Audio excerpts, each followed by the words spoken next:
నీలో నుంచి విలువైన వారిని దేవుడు లేపబోతున్నాడు. దేవునికి స్తోత్రం. యేసుక్రీస్తు నిన్ను ఒక స్థితిలోనికి తీసుకువచ్చి, ఇదిగో నిన్ను ఒక బాప్తిస్మం ఇచ్చి, ఆయన కృప చేత కడగబడి, ఆయన రక్తము చేత కడగబట్టి, విలువ పెట్టి కొనబడిన వారిగా నిన్ను చేస్తే నీవు ఏమైపోయావో తెలుసా? అన్నీ ఇచ్చిన వ్యక్తిని మర్చిపోయావు. ఈరోజు నిజంగా క్రైస్తవ్యం అలా ఉందా? ఈరోజు నిజంగా సంఘాలు అలా ఉన్నాయా?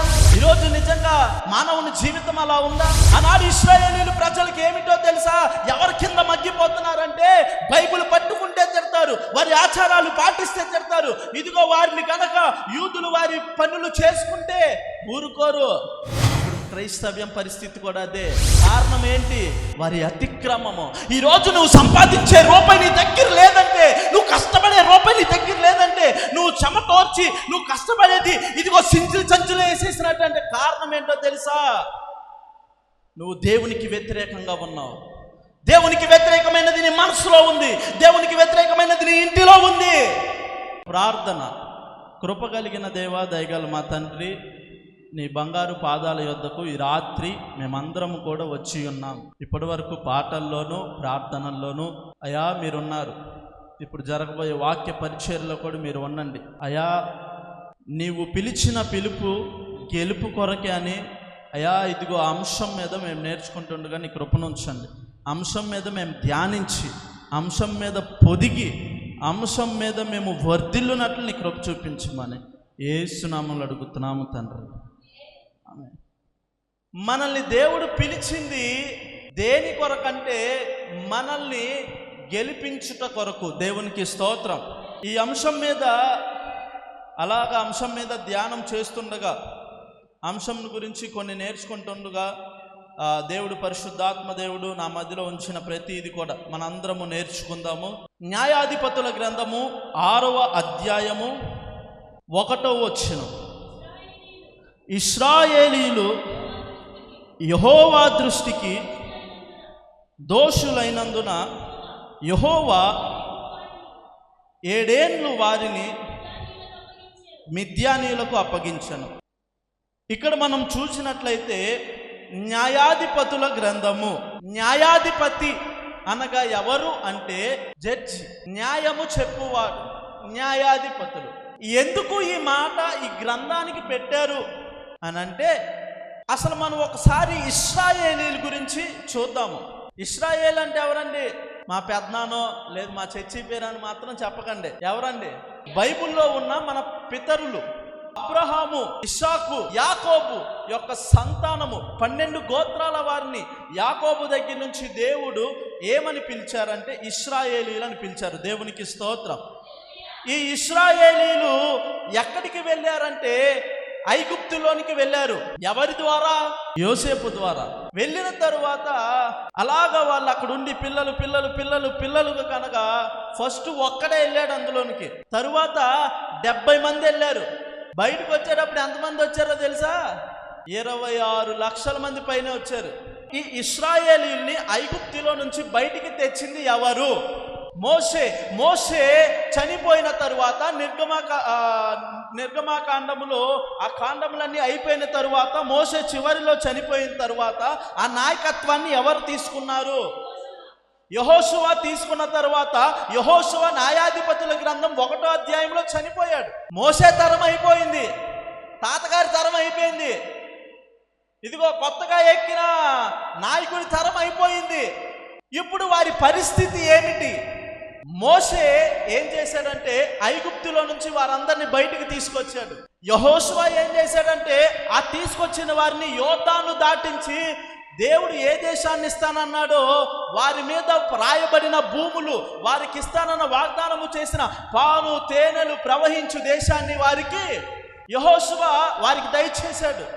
ఇదిగో మనష్షే గోత్రం ఇటు, ఇదిగో దాను గోత్రము ఇటు, బెన్యామీను గోత్రము ఇటు అని చెప్పి యోధా గోత్రము ఇటు అని చెప్పి భూములు పంచేశాడు. 12 గోత్రాలకి అందరికీ భూములు రాసిచ్చేశాడు. అయిపోయింది, అంతా చక్కగానే ఉంది, చాలా బాగానే ఉంది. యెహోషువ చనిపోయాడు. తర్వాత ఎవరు? మొట్టమొదటిగా ఈ ఇశ్రాయేలీయుల్ని పరిపాలించిన వారు ఎవరు అంటే న్యాయాధిపతులు. చెప్పండి ఎవరండి? న్యాయాధిపతుల తర్వాత ఎవరు అంటే ప్రవక్తలు. చెప్పండి ఎవరు? ప్రవక్తలు తర్వాత ఎవరు అంటే రాజులు. ఎవరండి? రాజులు. ఆ రాజుల దగ్గర నుంచి తర్వాత వాళ్ళు విడిపోవడం జరిగింది. ఇంకా అక్కడ నుంచి కాలక్రమేపైన కొన్ని సంవత్సరాల తర్వాత యేసు ప్రభు భూలోకానికి వస్తాడు. దేవునికి స్తోత్రం. ఈ 26 అధ్యాయాలలో కూడా మొత్తం న్యాయాధిపతుల ఈ గ్రంథము అంతా కూడా ఎన్ని సంవత్సరాలని సూచిస్తుందో తెలుసా? 350 సంవత్సరాలని. ఎన్ని సంవత్సరాలండి? ఎక్కడ నుంచి ఎక్కడ దాకంటే యెహోషువ మరణము దగ్గర నుంచి సమూయేలు ప్రవక్తని దేవుడు లేపేంత వరకు కూడా ఈ కాలం ఉంది చూసారా? ఈ టైం పీరియడ్ 350 ఇయర్స్ ఈ న్యాయాధిపతుల గ్రంథము. అటువంటి గ్రంథములో నుంచి మనము ఒక 3 అధ్యాయాల్ని నేర్చుకుందాం. ఈ న్యాయాధిపతుల గ్రంథంలో మొత్తం ఎంతమంది న్యాయాధిపతులు అని మనం చరిత్రలోనికి వెళ్ళి చూస్తే 13 మంది. ఎంతమంది అండి? 13 మంది. అందులో 12 ఎవరంటే పురుషులు. ఒకే ఒక్క వ్యక్తి ఎవరు అంటే స్త్రీ. ఇటు మనము చూస్తే గోత్రాల్లో 12 మంది పురుషులే. అటు క్రొత్త నిబంధనలో 12 మంది శిష్యులు పురుషులే. ఇక్కడ న్యాయాధిపతుల్లో 12 మంది న్యాయాధిపతులు పురుషులే. 12 నేను తయారు చేసింది ఇది. నేను సిస్టమ్ ముందు కూర్చొని చక్కగా ఇది తయారు చేసింది. అయితే ఈ 12 మందిలో కూడా 6 పెద్ద నాయకులైతే 6 చిన్న నాయకులు. పెద్ద నాయకులు అని ఎవరిని అంటామంటే ఒక 40 ఏళ్ళు, ఒక 50 ఏళ్ళు దాటిన వారిని ఏమంటారండి? ఈరోజు మార్కెట్కి వెళ్ళి ఆంటీ అనండి, నన్ను ఆంటీ అంటావా అంటున్నారు. 40 ఏళ్ళు 50 ఏళ్ళు ఉండే వాళ్ళు కూడా ఏమైపోతున్నారు? చక్కగా మూతికి ఎర్రగా రాసేస్తున్నారు, ఒంటినంటే తెల్లగా వచ్చేవాళ్ళు క్రీములు రాసేస్తున్నారు, జుట్టుకి కలర్ రాసేస్తున్నారు. పిల్లల బట్టలు ఆళ్ళు వేసుకుంటే పిల్లలు ఏమో చిరిగిపోయిన వేసుకుంటున్నారు. పాపం ఈరోజు ఏం చేస్తాం చెప్పండి? సమాజం అట్లా అయిపోయింది. అప్పట్లో ఏమయ్యేవాళ్ళు అంటే ఈ 40 ఏళ్ళు 30 ఏళ్ళు దాటంగానే వారిని ఏమనేవాళ్ళు అంటే పెద్దవారు. దేవునికి స్తోత్రం. ఈ పెద్దవారందరూ కూడా వారి వయస్సును బట్టి 6 పెద్ద నాయకులను 6 చిన్న నాయకులను మనము ఈ గ్రంథంలో చూడగలుగుతాం. హెబ్రీయులకు రాసిన పత్రిక 11వ అధ్యాయము. హెబ్రీయులకు రాసిన పత్రిక 11వ అధ్యాయం. ఆ అధ్యాయాన్ని గురించి ఒక మాట మీరు చక్కగా ఎవరన్నా రాసుకుంటే రాసుకోండి, గుర్తుపెట్టుకోండి. పండితులు, పెద్ద పెద్ద సేవకులు, బైబిల్ స్కాలర్స్, బైబిల్ కాలేజీలో ఆ గ్రంథానికి ఒక టైటిల్ ఉంటుంది. విశ్వాస వీరుల జాబితా అక్కడ ఉంటుంది. ఎక్కడి నుంచి ఎక్కడి వరకు అనుకుంటున్నారు? హవ్వ ఆదాము మొదలుకొని యేసుక్రీస్తు దాకా పాత నిబంధనలో ఎంతమంది అయితే ఉంటారో, దేవుడు ఎవరెవరిని ఇష్టలుగా ఎంచుకున్నారో. మా క్లాసులో 60 మంది ఉంటారు. మా క్లాసులో 60 మందిలో నీకు ఎవరెవరు ఇష్టం రా అంటే గట్టిగా 10 మంది పేర్లు చెప్తా. అవునా కాదా? 60 మంది ఇష్టమని చెప్తామా? ఈ పాత నిబంధనలో మొత్తం చూసుకుంటే మొత్తం మీద ఉన్న దేవునికి ఇష్టలైన ప్రవక్తలు ఎంతమందో తెలుసా? 32 మంది ఆ అధ్యాయంలో కనిపిస్తారు. 32 మంది ఆ అధ్యాయంలో మనకి కనిపిస్తారు. అందులో 32వ వచనం, 33వ వచనం, 34వ వచనం ఒకంత చదువుకుందాం. ఇకను ఏమి చెప్పుదును? గిద్యోను, ఆరాకు, సంసోను, యోఫ్తా, దావీదు, సమూయేలును వారిని గూర్చియు ప్రవక్తలను గూర్చియు వివరించుటకు సమయం సరిపోదు. వారు విశ్వాసము ద్వారా రాజ్యములను జయించిరి, నీతి కార్యములు జరిగించిరి, వాగ్దానములను పొందిరి, సింహము నోళ్లను మూసిరి, అగ్ని బలమును చల్లార్చిరి, ఖడ్గదారములు తప్పించుకొనిరి, బలహీనులుగా ఉండి దేవునికి స్తోత్రం. ఈ ఇప్పుడు చెప్పబడిన మాటల అన్నిటిలో కూడా అక్కడ ఇంకా చాలా మంది జాబితా పైన ఉంటుంది. అబ్రహామును తీసుకోండి, అబ్రహాముని గురించి 4 వచనాలు ఉంటుంది. ఇస్సాకుని గురించి, యాకోబుని గురించి. ఇదిగో అన్నదమ్ముళ్ళు, మనందరికీ మొట్టమొదటిలో ఉన్న అన్నదమ్ములు కయ్యేను, ఏబోలు మొదలుకొని వారి గురించి, అందరి గురించి ఉండిద్ది. అయితే ఈ ప్రవక్తల దగ్గరికి వచ్చేపాటికి అక్కడ మీరు చదివిన అధ్యాయాల్లో 3 ఉంటారు. ఎవరు అంటే గిద్యోను, సంసోను, యోఫ్తా. వీరు 3 ఎక్కడ ఉంటారంటే మనము నేర్చుకోబోయే న్యాయాధిపతుల గ్రంథంలో వారి 3 మనకి కనిపిస్తారు. అయితే ఇప్పుడు మనము నేర్చుకోబోయే 6వ అధ్యాయము 1వ వచనం ఒకసారి చదువుదామా. ఇశ్రాయేలీయులు యెహోవా దృష్టికి, ఒక్క నిమిషం, ఇశ్రాయేలీయులు దేవుని దృష్టికి ఎలా ఉన్నారంట? దోషులుగా ఉన్నారు. అసలు ఎందుకు దోషులుగా ఉన్నారు? ఏం జరిగింది? మొట్టమొదటిగా పైన చూడండి, ఏమనుంది పైన? చెప్పండి, ఏంటిది? మంచి స్థితి. ఈ యెహోషువ వారిని కూడా ఒక చోటన చక్కగా ఎవరి స్థలాలు వాళ్ళకి పనిచేశారు. ఏం చేశాడండి? పనిచేశాడు. అందరు చక్కగా మంచి స్థితిలో ఉన్నారు. ఆ మంచి స్థితిలో నుంచి 6వ అధ్యాయం 1వ వచనంలో చెప్పినట్లు దేవుని దృష్టికి దోషులైపోయేటట్టు ఎలా అయిపోయారో ఇక్కడ మనం చూద్దాము. ఇగో మంచి స్థితిలో నుంచి ఏ స్థితిలోనికి వచ్చారు చూడండి. ఏ స్థితికి వచ్చారు? దేవుని మరిచిన స్థితికి వచ్చారు. ఈరోజు నిజంగా క్రైస్తవ్యం అలా ఉందా? ఈరోజు నిజంగా సంఘాలు అలా ఉన్నాయా?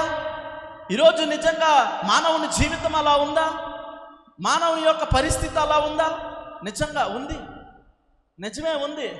ఈరోజు ప్రపంచం కూడా అలాగే ఉంటుంది. ఈరోజు క్రైస్తవ్యం కూడా అలాగే ఉంటుంది. అన్నీ ఉన్నాయనుకో, నా ప్రాణమా తినుము, తాగుము, సుఖించుము. అదే ఏమీ లేదనుకో, ఏమీ లేదు నా యందు అతిశయించుటకు నీవే అప్పుడు వస్తాయి పాటలు. అసలు ఏమీ లేనోడికి పచ్చడేసి అన్నం పెడితే ఎంత కమ్మగా తింటాడండి ఆకలేసినోడికి. బా, అదే అమృతం. అన్నీ ఉన్నోడికి నువ్వు పూటకు బిర్యానీ మార్చి, ఒకరోజు నాటుకోడి, ఒకరోజు గోంగూరది, ఒకరోజు గోదావరిది, ఇంకో రోజు హైదరాబాద్ది, ఇంకో రోజు విశాఖపట్నంది, ఇంకో రోజు విజయవాడది పెట్టండి, ఎట్లా ఉంటుంది? అన్నీ ఉన్నోడికి ఏం పెట్టినా సరే ఎక్కదో. యేసుక్రీస్తు నిన్ను ఒక స్థితిలోనికి తీసుకువచ్చి, ఇదిగో నిన్ను ఒక బాప్తిస్మం ఇచ్చి, ఆయన కృప చేత కడగబడి, ఆయన రక్తము చేత కడగబట్టి, విలువ పెట్టి కొనబడిన వారిగా నిన్ను చేస్తే నీవు ఏమైపోయావో తెలుసా? అన్నీ ఇచ్చిన వ్యక్తినే మర్చిపోయావు. దేవుడు నిన్ను మంచిగా ఉంచిన స్థితినే మర్చిపోయావు. ఆ స్థితిని మర్చిపోయి ఒక్కసారి మనం ఏమవుతాం తెలుసా? నిదానంగా క్రమాలు మానేస్తాం, నిదానంగా క్రమాలు విడిచిపెడతాం. నేను ఇటీవల మొన్న ఈ భర్తన్నకి, ప్రేమన్నకి, వీళ్ళందరికీ బాగోకపోతే సహోదరుడు బాబీతో కూర్చొని ఇలాగా ఒక దైవ సేవకులు ఇట్లాగా హాస్పిటల్ కూడా ఓపెన్ చేశారు, మరొక హాస్పిటల్ కూడా ఓపెన్ చేస్తారంటే, ఏంటి అసలు ఈ హాస్పిటల్స్? ఈ క్యాన్సర్ గురించి నాకు తెలిసిన వాళ్ళు ఏళ్ల మీద లెక్క పెడితే సాంబశివరావు గారు మొదలుకొని, ఇక్కడ ధనలక్ష్మి ఆంటీ వాళ్ళ హస్బెండ్ మొదలుకొని, హార్తిపిన్ వాళ్ళ అన్నయ్య మొదలుకొని, ఇలా నాకు తెలిసిన వారు చాలామంది కూడా, లేడీస్ కావచ్చు, పురుషులు కావచ్చు, క్యాన్సర్ ఎందుకని ఎట్లా ఉంది అంటే, ఇప్పుడు తినే ఫుడ్ కూడా అందులో కూడా కల్తీ ఉంటే ఏమొచ్చేద్ది చెప్పండి? క్యాన్సర్ వచ్చేది. ఈ క్యాన్సర్ ఎలా వస్తుందో తెలుసా? ఈ క్యాన్సర్ ఎలా వస్తుంది అని నేను ఆలోచించినప్పుడు, నేను దాని గురించి నిన్నటి కాలం మంది ఎతికినప్పుడు, అది ఒక్కసారిగా రాదంట, స్లోగా వస్తుంది. ఎలా వస్తుంది? అది మానేది కూడా, సరే ఏదైనా మెడిసిన్ కనిపెట్టచ్చు కంటే దానికి మెడిసిన్ లేదు. అది మానేది కూడా ఎలా మానిద్దో తెలుసా? స్లోగానే మానిద్ది అది కూడా.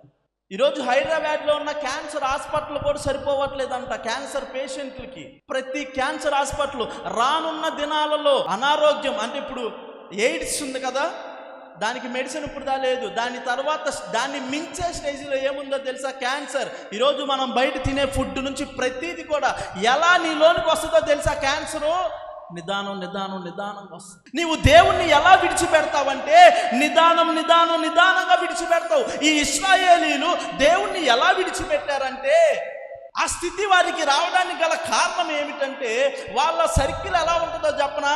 ఫస్ట్ దేవుడు మంచి స్థితి ఇచ్చాడు, ఆయన్ని మర్చిపోయి ఏ స్థితిలోనికి వెళ్ళిపోయారు తెలుసా? పాపపు స్థితిలోనికి వెళ్ళిపోయారు. వారిని మర్చిపోయి పాప స్థితిలోనికి వెళ్ళిపోయారు. వాళ్ళు పాపములో ఉన్నప్పుడు దేవుడికి ఏం కలిగిందో తెలుసా? వాళ్ళ మీద ఏమొచ్చింది? కోపము వచ్చింది దేవునికి. దేవుడు పాపాన్ని క్షమించడు. ఆ కోపము వచ్చినప్పుడు, ఆ కోపము వలన మనిషి ఏమి పొందుకుంటాడంటే శాపాన్ని పొందుకుంటాడు. ఆ శాపం వల్ల మనిషికి ఏమొచ్చిందంటే శిక్ష వస్తుంది. ఆ శిక్ష ఎటు తీసుకువెళ్తుందో తెలుసా? ప్రార్థనలోనికి తీసుకువెళ్తుంది. అప్పుడుదా చెయ్యం ప్రార్థన. అప్పుడుదా రాము దేవుడి దగ్గరికి, అప్పుడుదా పాటించం క్రమాలు. ఎప్పుడైతే మన మీదకి శ్రమ వచ్చి, ఎప్పుడైతే మన మీదకి ఇదిగో ఏమీ లేదు అనుకున్నప్పుడే దేవుడి దగ్గరికి వస్తాం మనం. ఇశ్రాయేలీలు కూడా అంతే. దేవుడు వారిని రక్షించాడు, సరే మరలా తీసుకొచ్చి మరలా మంచి స్థితిలో ఉంచాడు. అక్కడ మధ్యలో 7x7 అనేసి అని చూసారా? అది కూడా దేవుడు నాకు ఇచ్చిన ఆలోచన. ఈ న్యాయాధిపతుల గ్రంథంలో ఇశ్రాయేలీలు అక్కడ మొత్తం ఎన్ని స్టేజీలు ఉంటాయి చూడండి. 1 మంచి స్థితి, తర్వాత దేవుని మరచిన స్థితి, పాపం చేసిన స్థితి, దేవుని కోపం వచ్చిన స్థితి, తర్వాత శాపమును అనుభవించే స్థితి, తర్వాత శిక్షను అనుభవించే స్థితి, తర్వాత ప్రార్థన చేసే స్థితి. ఈ 7 స్టేజెస్, ఇదంతా ఒక సర్కిల్.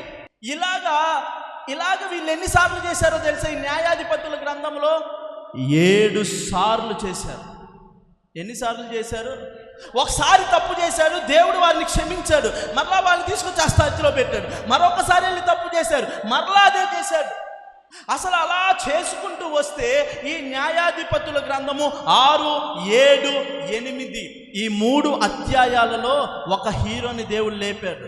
ఎవరో చెప్పన ఆ హీరో పేరు, ఒకరిని పిలిచాడు. ఎవరో చెప్పన అతడు గిద్యోను. దేవునికి స్తోత్రం. ఎవరతడు? గిద్యోను. ఈ 6వ అధ్యాయం, 7వ అధ్యాయం, 8వ అధ్యాయం ఈ 3 అధ్యాయాల్లోనే ఉంటాడు గిద్యోను. ఆనాడు ఇశ్రాయేలీలు ప్రజలకు ఏమిటో తెలుసా? ఎవరి కింద మగ్గిపోతున్నారంటే బైబిల్ పట్టుకుంటే తిడతారు, వారి ఆచారాలు పాటిస్తే తిడతారు. ఇదిగో వారిని కనుక యూదులు వారి పనులు చేసుకుంటే ఊరుకోరు. ఇప్పుడు క్రైస్తవ్యం పరిస్థితి కూడా అదే. నువ్వు బైబిల్ పట్టుకొని బయటికి వెళ్ళి యేసు నీ పాపాలను క్షమిస్తాడు అని అంటే, ఫేస్బుక్లో చూసా, యేసు పాపాలు క్షమిస్తాడా? నీ ఇంటికి వస్తా దొంగతనం చేస్తాను, క్షమించి పంపిస్తావా? పాపిని శిక్షించాలి, క్షమించడం ఏంటి? ఇంకో తప్పు చేయమని క్షమిస్తున్నావా అని ఇంకోటి అడుగుతున్నాడు. ఈరోజు నువ్వు ఎక్కడన్నా మీటింగ్ పెడితే ముందు ఎందుకు పనికిరాడు, అసలు ఇగో ఫ్యాంట్ కూడా సరిగ్గా వేసుకున్నాడు, జారిపోయాడు, వచ్చి పర్మిషన్ ఉందా? ఏం కావాలి వాడికి? పర్మిషన్ కావాలి. దారం పట్టుపోయే దానయ్య కూడా ఈరోజు ఏమంటున్నాడు తెలుసా? మీకు ఎవరిచ్చారు ఎక్కడ పెట్టుకోవడానికి? అప్పుడు ఇశ్రాయేలీల పరిస్థితి కూడా అదే, ఇప్పుడు మన పరిస్థితి కూడా అదే.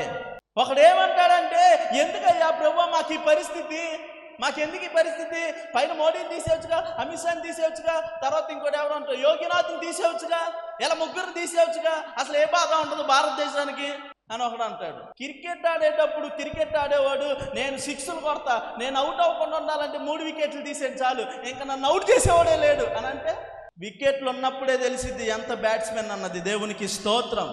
శ్రమ దేవుడు నీ మీద పెట్టే కొలది, శ్రమ నీ దగ్గరికి వచ్చే కొలది నీలో నుంచి సువర్ణమైన వారిని దేవుడు లేపబోతున్నాడు. దేవునికి స్తోత్రం.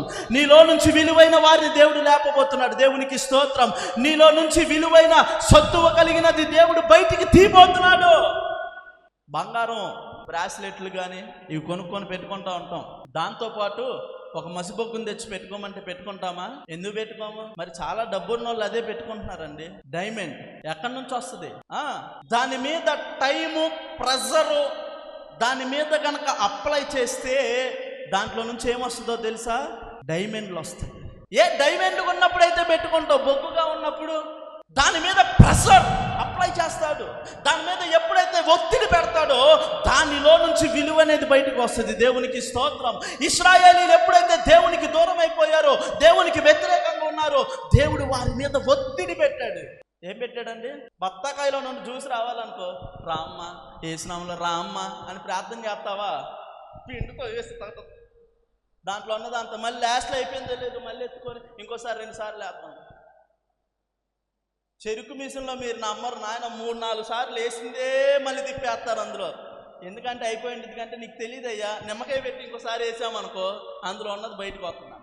ఆ చివరి వచ్చేదే టేస్ట్ ఉండిద్ది. ఏముండిద్ది? యేసుక్రీస్తు నీ కొరకు చివరి రక్తపు బొట్టు దాకా కూడా నీ కొరకు ప్రయాసపడ్డాడు దేవుడు. దేవునికి స్తోత్రం. నిన్ను ఎందుకు అక్కడ దాకా తీసుకువెళ్తాడంటే నీలో నుండి సువర్ణమైనది రావాలి. దేవునికి స్తోత్రం. వారికి ఎటువంటి పరిస్థితి వచ్చిందంటే, వారికి ఎలాంటి పరిస్థితి వచ్చిందంటే ఒకసారి చూద్దాం కదా, అందరు వాక్యంలోనికి వెళ్దాం. న్యాయాధిపతుల గ్రంథం 6వ అధ్యాయం 1వ వచనంలో చూస్తే ఒకసారి చదవండి. ఇశ్రాయేలీలు యెహోవా దృష్టికి దోషులైనందున యెహోవా 7 ఏళ్ళు వారికి మిద్యానీయులకు అప్పగించాడు. ఎందుకు అప్పగిచ్చాడన్నది ఒకసారి చూద్దాం. న్యాయాధిపతుల గ్రంథం 3వ అధ్యాయము 7-12. అసలు ఆ దుస్థితికి రావడానికి గల కారణం న్యాయాధిపతుల గ్రంథం 3వ అధ్యాయం 7వ వచనం. అట్లు ఇశ్రాయేలీలు యెహోవా సన్నిధిని దోషులై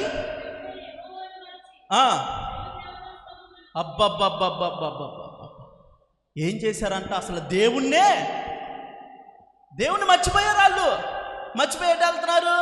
కొత్త దేవుడండి మన చిన్నప్పుడు వేసేవాళ్ళు కదండి. బయలు దేవతలను ఆరాధించడం మొదలుపెట్టారు. దేవుడు విగ్రహారాధనను కూడా క్షమించడు. పైన ఆకాశం అందే కానీ, కింద భూమి అందే కానీ, భూమి క్రింద నీళ్ళ అందే కానీ ఏ రూపమును మీరు పూజించకూడదు. నేను మా నాన్నగారిని నాన్న అని పిలవడం మానేసి ఇంకో ఆయన దగ్గరికి వెళ్ళి నాన్న అని పిలిస్తే ఎంత పెద్ద తప్పో తెలుసా? అది ఇశ్రాయేలీని ఐగుప్తు దేశము నుండి తీసుకొచ్చి వారికి ఇస్తానన్న దేశము ఇచ్చి, ఎవరికి వారు విభజింపబడి, ఎవరి స్థలము వాళ్ళకిచ్చి, ఎవరి ఇల్లు వాళ్ళకిచ్చి, ఎవరికి ఇవ్వాల్సిన ఫర్నిచర్లు వాళ్ళకిచ్చి, ఎవరికి ఇవ్వాల్సిన ఆస్తి స్థలాలు పొలాలు యావత్తు మొత్తం ఇస్తే ఎవరిని మర్చిపోయారు? నా దేవుడికి ఇవ్వడం తెలుసు, ఇచ్చినోడికి. చిన్నపిల్లలకి ఏం చేస్తామంటే వాళ్ళు ఎదిగే కొద్దికి ఫస్ట్ ఏం చేస్తాం? బిస్కెట్ ఇస్తాం.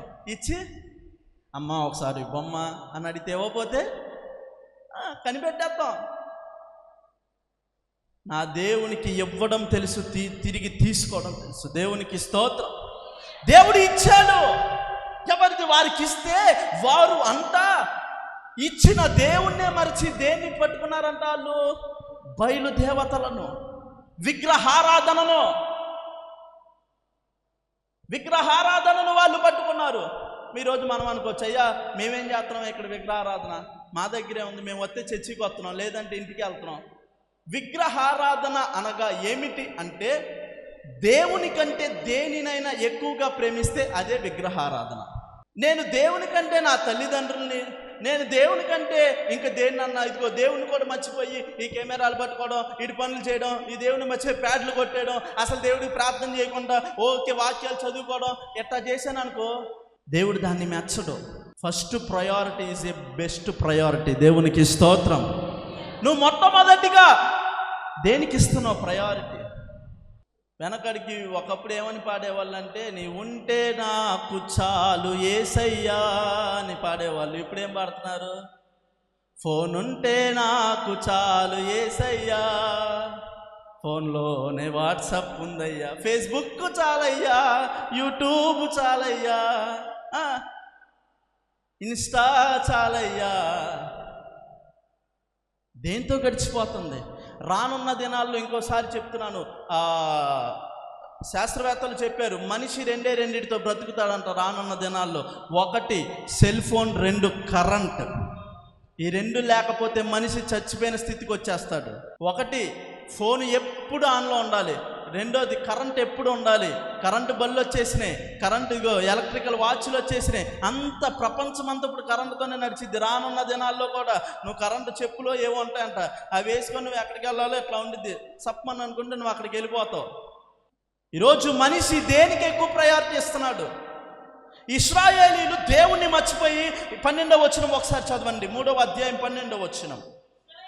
ఇశ్రాయేలీలు మరలా యెహోవా దృష్టికి దోషులైన గనుక, మరి యెహోవా దృష్టికి దోషులైనందున యెహోవా ఇశ్రాయేలీలతో యుద్ధము చేయుటకు. అసలు దేవుడు ఏంటంటే ఎట్లా కూడా చేస్తాడు దేవుడు? ఏమండి అపయమ్మ గారు, దేవుడు ఎలా కూడా చేస్తాడా? ఎక్కడన్నా మాట వినకపోతే అయ్యగారి చేత వాక్యం చెప్పించాలి, లేదంటే తెలియపరచాలి, దర్శనం ద్వారా మాట్లాడాలి. ఎవరిని లేపాడంట యుద్ధం కొరకు? అమ్మో, ఇంత కఠినుడా దేవుడు, ఇంత కఠినుడా? మా అమ్మ ఎప్పుడో మాట అనేది, చిన్నప్పుడు కనుక మాది తప్పుండి ఎదుటోళ్ళు తప్పుండి ఎవరిని కొట్టేది తెలుసా? మమ్మల్నే కొట్టేది. ఎందుకు కొట్టేది? ఎందుకమ్మ ఎలా కొడతాం? అంతగా తప్పంటే, మీరు నా బిడ్డలు, బయటి వారికంటే మీకే ఎక్కువ. ఇశ్రాయేలీలు ఎవరు అనగా దేవుని పిల్లలు. వారు చేసిన తప్పు కంట ఎవరిని లేపారు అనుకున్నారు? వాళ్ళని శిక్షించడానికి, వాళ్ళని బాధ పెట్టడానికి ఎవరిని లేపారో తెలుసా? మోయాబీయులలో నుంచి మోయాబీయులను యుద్ధానికి తీసుకొచ్చాడు. ఈరోజు ఈ కష్టాలన్నీ ఎందుకు, ఈ ఇరుకులన్నీ ఎందుకు, ఈ ఇబ్బందులన్నీ ఎందుకు, దేవుడు ఈ మార్గంలో ఎందుకు నడిపిస్తున్నాడు, ఈ శ్రమలు ఎందుకున్నాయి అని అనుకుంటే ఎక్కడో మనం దేవుడికి దూరం అయిపోయాం. మన మాటల యందు దేవునికి దూరం అయిపోయాం, మన క్రియల యందు దేవునికి దూరం అయిపోయాం, మన ప్రవక్తన యందు దేవునికి దూరం అయిపోయాము. దేవుడికి ఇష్టం లేనిది ఎక్కడో నాలో ఉంది. ఇశ్రాయేలీయులలో దేవునికి అయిష్టమైనటువంటిది విగ్రహారాధన ఉంది. సంఘము దేవునికి దూరం అయిపోతుందంటే, నీవు దేవునితో సంఘములో కట్టబడట్లేదంటే, ప్రార్థన నీలో లేదంటే, నీలో ఎక్కడో ఏదో వచ్చింది. ఆడొచ్చి కూర్చున్నాడు. ఎవరు వచ్చారు? పిలిస్తే వచ్చేది ఎవరో? దేవుడు. పిలవకుండా వచ్చేది ఎవరో? దేవునికి స్తోత్రం. పరిస్థితి ఇట్లా ఉండగా దేవుడు ఏం చేశాడో చెప్పనా? న్యాయాధిపతుల గ్రంథము 2వ అధ్యాయం 18-19. న్యాయాధిపతుల గ్రంథము 2వ అధ్యాయం 18-19. తమ శత్రువులు తమను బాధింపగా వారు నిలిచిన నిట్టూర్పులు యెహోవా విని సంతాపించి వారి కొరకు న్యాయాధిపతులను పుట్టించి ఆయా న్యాయాధిపతులకు తోడయుండి వారి దినములన్నిటను వారి శత్రువుల చేతిలో నుండి ఇశ్రాయేలీయులను రక్షించెను. దేవునికి స్తోత్రం. వారు విడిచిన నిట్టూర్పులు దేవుడు విన్నాడండి. దేవుడు విన్నాడు కాబట్టి ఎవరిని పుట్టించాడో తెలుసా? న్యాయాధిపతులు. అందుకే మనము ఈ గ్రంథానికి పెట్టిన పేర్లు ఏంటో తెలుసా? న్యాయాధిపతులు. ఎవరిని పుట్టించాడు? దేనికి? వారి నిట్టూర్పులు వింటున్నాడు దేవుడు. వారి స్థితి ఎలా అయిపోయింది ఒక్కసారి చూస్తారా? వారి స్థితి ఎలా అయిపోయిందంటే 6వ అధ్యాయము 3, 4, 5, 6 వచనాలు. 6వ అధ్యాయము 3, 4, 5, 6 వచనాలు. ఇశ్రాయేలీయులు, త్వరగా చదువమ్మా. విత్తనములు విత్తిన తరువాత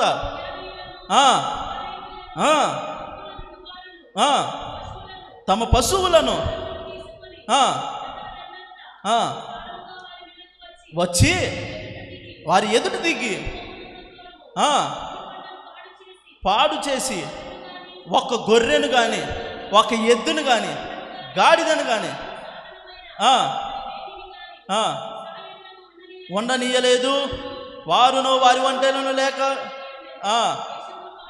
దేశమును పాడు చేయుటకు వారు దానిలోనికి వచ్చిరి. ఇశ్రాయేలీయులు మిద్యానీయులు మిక్కిలి హీన దశకు వచ్చినప్పుడు వారు యెహోవాకు మొరపెట్టిరి. 3వ అధ్యాయంలో ఒక మాట ఉండిద్ది. ఇశ్రాయేలీయులు విత్తనములు విత్తిన తరువాత మిద్యానీయులు, అమాలేకీయులు, ఇదిగో తూర్పునున్న వారందరూ కూడా వారి పశువులను కావచ్చు, వారి గుర్రాలను కావచ్చు, వారి ఒంటెలను కావచ్చు, వారి ఎడ్లను కావచ్చు, వారి గొర్రెలను ప్రతీది కూడా ఏం చేశారో తెలుసా? తుడిచిపెట్టేశారు.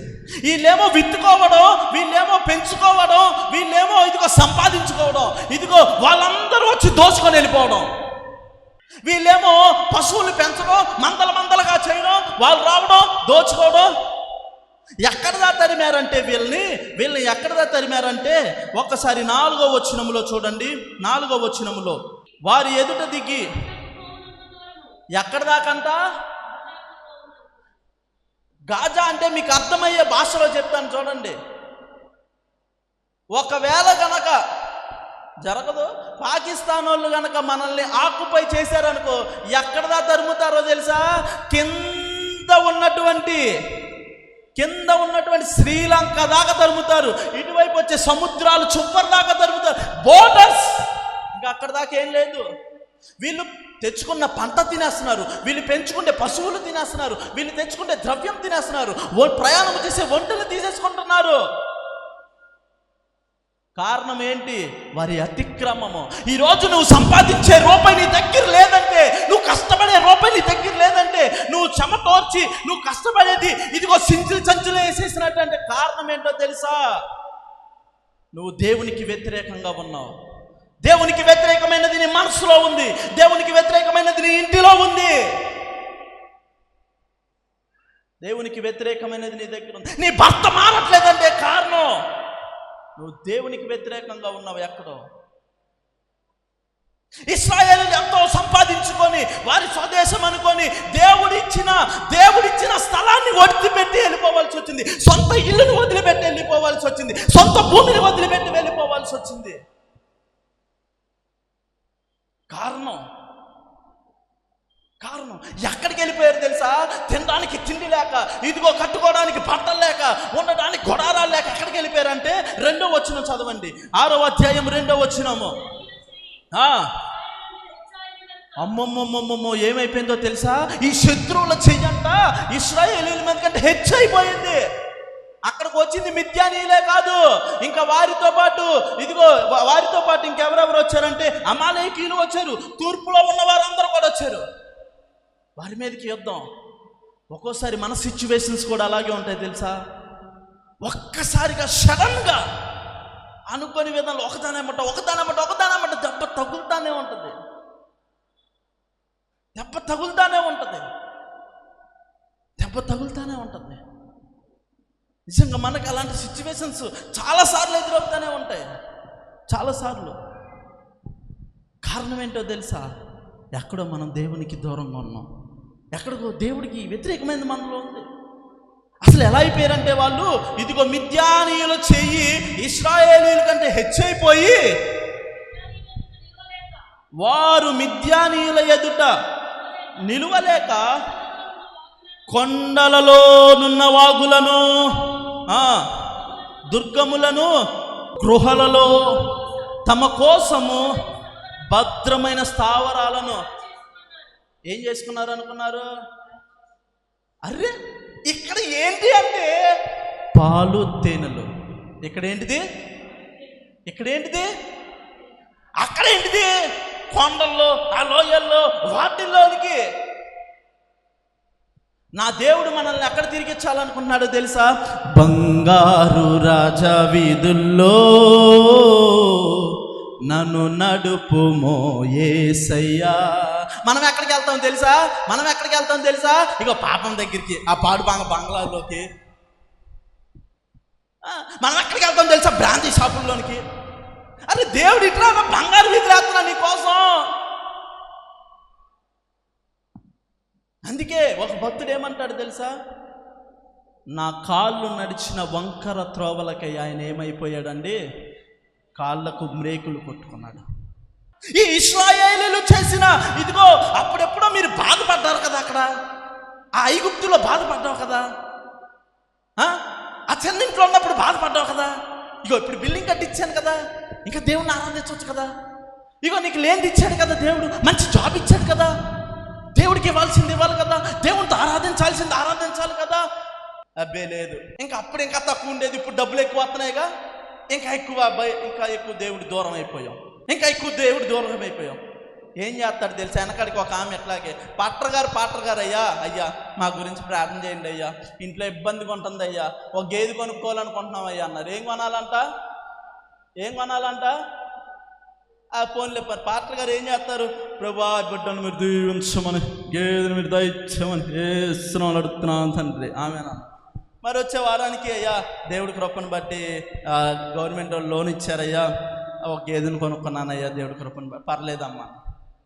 నిదానంగా జరుగుతుంటే నెలలో జరిగే ఆల్ నైట్లకి మానేశారు. ఏంటండి నైట్ ప్రేయర్లకి రావట్లేదు ఏంటండి అంటే, అయ్యా ఎక్కడయ్యా ఈ గేదెతోనే సరిపోతుంది అని అంటే, లేదులే అమ్మ కొంచెం చూసుకొని రండి. ఆ తర్వాత నిదానం ఉపవాస ప్రార్థనలో, తర్వాత 7 గంటల ప్రార్థన.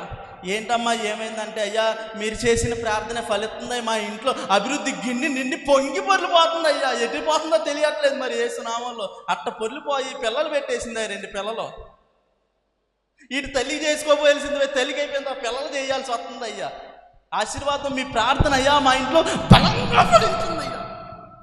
సాక్ష్యానికి వచ్చి అయ్యగారు ప్రార్థన చెయ్యగా మా ఇంట్లో ఫలాలు వచ్చేసినాయి, గేదెలు పిల్లలు పెట్టేస్తున్నాయి.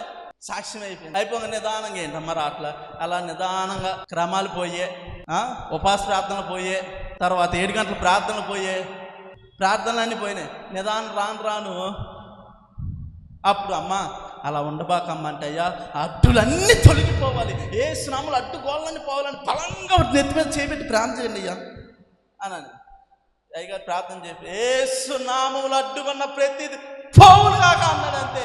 వారు తెరంగానే గ్యాద టుసు, ఏడు తెరంగానే ఇటు వచ్చిన ప్రతిది టుస్ టుస్ టుస్ అని పోతా ఉన్నాయి. కానీ అయ్యగారి దగ్గరికి వచ్చి, అయ్యా ఇలా ఏందయ్యా అంటే, అమ్మ నువ్వేగా అమ్మ ప్రార్థన చేయమన్నావు, అడ్డు తొలగించమన్నావు, అవి నీకు అడ్డుకున్నాయని దేవుడే తీసేసాడేమో, ఇప్పుడు చెప్పరా ఆమెను, అదే ఆశీర్వాదం నీకు వచ్చింది కాక అంటే గట్టి చెప్తారు ఆమెనా. అది నీకు ఇచ్చినప్పుడు లేని దాని స్థితిలో కంటే ఇచ్చిన దాని స్థితిలో నువ్వు దేవునికి సమృద్ధిగా ఉండాలి. దేవునికి స్తోత్రం. సాకులు చెప్పకూడదు దేవుడి దగ్గర. ఏసన్న గారు ఇలాగే అంగి వేసుకొని సువార్త చెప్దామని బయలుదేరి వెళ్తా ఉంటే బస్సు దిగారు. దిగ్గానే అక్కడ ఎవరున్నారు తెలుసా, మా ఇంట్లో చిన్నప్పుడు ఒక 2 సినిమాలు పెట్టేవాళ్ళు మా ఇంట్లో. ఒకటి ఏసన్న గారిది, ఇంకోటి ఏంటో చెప్పనా, ఫ్యాషన్ ఆఫ్ ది క్రైస్ట్. అదన్నీ పెట్టాలని మా నాన్నే రావాలి. మా నాన్నగారు వచ్చి అవన్నీ ఆన్ చేస్తేనే కానీ మనకు అప్పుడు ఏముండేవి, ఇలా స్మార్ట్ కాదు, ఇంతలా ఉండేవి డబ్బా టీవీలు. పనిచేయలేదు, దెప్ప మీద ఒక్కటేస్తే కరెక్ట్గా పనిచేస్తుంది టీవీ. అయితే ఇప్పుడు అలా ఉన్నాం అనుకోండి, అలా పెట్టుకొని అవే చూస్తూ ఉంటే ఏసన్న గారు ఎప్పుడైతే దిగారో ఆ ఎండగుందని చెప్పి ఒక రిక్షాలోకి వెళ్ళి కూర్చున్నాడు. ఆయన రిక్షాలో కూర్చుంటే అమ్మటిని అక్కడ ఉన్నాయని వచ్చి గబ్బగబ్బ వచ్చి, ఏంటి ఆయన ఆ రిక్షాలో కూర్చున్నావు, పొద్దున్నుంచి బేరం అవ్వాల, పొద్దున్న లేచి ఎవడు మొహం చూశాను, ఇది ఇంట్లో ఉందంటే సచ్చింది, ఇది దీనివల్ల ఎట్లా నువ్వు దిగయ్యా దిగు అని అంటే, లేదులే కొద్ది దూరం వెళ్ళాలంటే, డబ్బులు ఇస్తేనే 2 రూపాయలు అప్పుడు కూర్చో లోపల అంటున్నాడు. ఎందుకయ్యా ఇంకో 4 రూపాయలు అయితే నేను అనుకున్న చోటకి వెళ్ళిపోతా కదా అంటే, మరి అదైనా చెయ్యి, ఊరకనే కూర్చుంటావేంటి, మీ నాన్నచ్చాడేంటి ఇదేమన్నా అని అన్నాడు. డబ్బులు ఎత్తలేయ్యా రాయ్యా తీసుకొని వెళ్ళాడు. ఆయన వెళ్ళి ఆ రోజు అయిపోయింది, చిన్న ప్రార్థన చేశాడు వెళ్ళే ముందు. తర్వాత మళ్ళీ వచ్చే నెల అక్కడ ప్రార్థన ఉంది, వీధి కూడుకుంటే మళ్ళీ అలాగే దిగాడు. దిగడం తెల్లబట్టలు వేసుకున్నారుగా అయ్యగారు, ఆ రిక్షా ఆయన ఎట్టా చూస్తున్నాడు. ఎవరైనా పోయిన నెల వచ్చి వెళ్ళింది ఏనా కదా, గబ్బ వెళ్ళిపోయి ఆయన సూటికి వెళ్ళి సాగేస్తున్నాడు. అయ్యా ఇప్పుడు నా దగ్గర డబ్బులు లేవు, విశ్వాసం వస్తా అన్నాడులే, ఇప్పుడు నేను ఇచ్చి నీ దాంట్లో కాసేపు కూర్చోలేను, నేను వెళ్ళిపోతాలే అంటే, లేదు మీరు రావాల్సిందని సూటిగా తీసుకెళ్ళి పెట్టుకుందామంటే వెంటనే ఏమన్నాడు తెలుసు, అయ్యా ఇప్పుడు నేను వచ్చి కూర్చుంటే నీకు ఇవ్వను కూడా ఇవ్వలేనయ్యా, కాసేపు అయితే ఇంకో బస్సు ఏదో ఉంటుంది, నేను వెళ్ళిపోతానయ్యా, నా పని నేను చూసుకుంటానంటే, లేదు మీరు ఎక్కడికి వెళ్ళాలి చెప్పండి, అక్కడికి నేనే దింపుతా, అది కూడా ఫ్రీగా దింపుతాను అన్నాడు. ఓరి ఇడికేంటి ఎట్టగలిగింది, ఏమైంది ఇడికే అని అనుకున్నాడు ఆయన. తీరా ఆయన్ని వెళ్ళే ముందు అడిగితే, ఏంటయ్యా ఏమైందంటే, అయ్యా పోయిన నెల మీరు వచ్చారు కదా, వచ్చి కూర్చొని వెళ్ళిపోయే ముందు ప్రార్థన చేశారు కదా, మీరు వచ్చి వెళ్ళిన తర్వాత రోజే ప్రభుత్వం రిక్షాలు లేని వారికి సొంత రిక్షాలు ఇచ్చారయ్యా అని అన్నాడు. దేవునికి స్తోత్రం. అందులో నాకు రిక్షా వచ్చిందయ్యా, మీరు ప్రార్థన కూడా చేశారుగా, అందుకే మిమ్మల్ని ఫ్రీగా దింపాలనుకున్నాను. వారికి లేనప్పటికంటే ఉన్నప్పుడు నీవు దేవునితో ఎక్కువ సహవాసం ఉండాలండి. దేవునికి స్తోత్రం. ఏముండాలా? సహవాసం ఉండాలా. ఏమి లేని స్థితిలో నుంచి, ఐగుప్తీలు బానిస స్థితిలో నుంచి ఎక్కడ తీసుకొచ్చాడు దేవుడు? కానాను తీసుకొచ్చి పాను తేనెలు ప్రవహించే దేశంలో పెడితే మళ్ళీ వాళ్ళు ఎక్కడికి వెళ్ళిపోయారు చెప్పన? కొండల్లోనికి, లోయల్లోనికి వెళ్ళిపోయారు. కారణం దేవుణ్ణి మర్చిపోవడం. ఆ మర్చిపోవడం ఏమైందో తెలుసా? ఆ మర్చిపోవడం వల్ల ఇదిగో మనము దేవుడికి దూరం అయ్యే కొద్దికి మనలోనికి ఎవడొస్తాడో తెలుసా?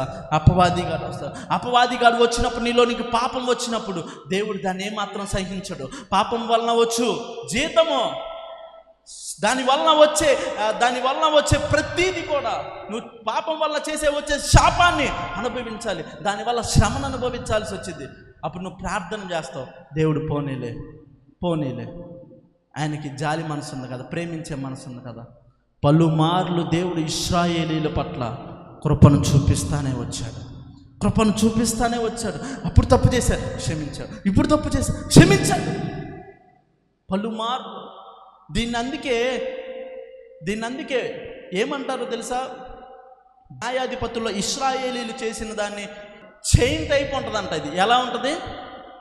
Chain type. వీళ్ళు ఎక్కడ స్టార్ట్ చేశారు? మళ్ళీ తిరిగి అక్కడికే వచ్చేవాళ్ళు, తిరిగి అక్కడికే వచ్చేవాళ్ళు. దేవుడు ఈరోజు అన్నీ మనకిచ్చాడు. ఏమీ లేనప్పుడు దేవుణ్ణి ఎంతో స్తుతించావు. ఈరోజు ఏ ఇరుకులో, ఏ ఇబ్బందిలో, ఏ శ్రమల్లో నీవు ఉన్నావేమో, లేకపోతే అన్ని సమృద్ధిగా ఉండి ఉన్నావేమో, కానీ దేవుడికి దూరంగా ఉండబాక. నీవు దేవుడికి దూరంగా ఉంటే నీ దగ్గర నుంచి అన్ని దేవుడు దూరం చేసేస్తాడు. నీవు దేవుడికి దగ్గరగా ఉంటే అన్ని నీ దగ్గరికి తీసుకొచ్చి సమకూర్చు దేవుడు. ఆయన దేవునికి స్తోత్రం. ఇంకా మనం కథలో హీరో దగ్గరికి వెళ్ళలేదు, ఇంకా హీరో ఎంట్రన్స్ రాలేదు. అసలు మూవీకి ఎప్పుడు మజా వస్తుందంటే హీరో ఎంటర్ అయినప్పుడే. అసలు గిద్యోను వచ్చి అడుగు పెట్టినప్పుడు ఉంటుంది. యేసు నామములో కార్యాలు జరుగుతూ ఉంటాయి. దేవునికి స్తోత్రం. యేసు నామములో దేవుడు అక్కడ అభిషేకం. అసలు అక్కడ ఒక మాట, ఆ మాట నేర్చుకుందాం. ఆ 3 అధ్యాయాలు చదవడానికి, ఆ 3 అధ్యాయాలు దగ్గర చాలాసార్లు చదివా.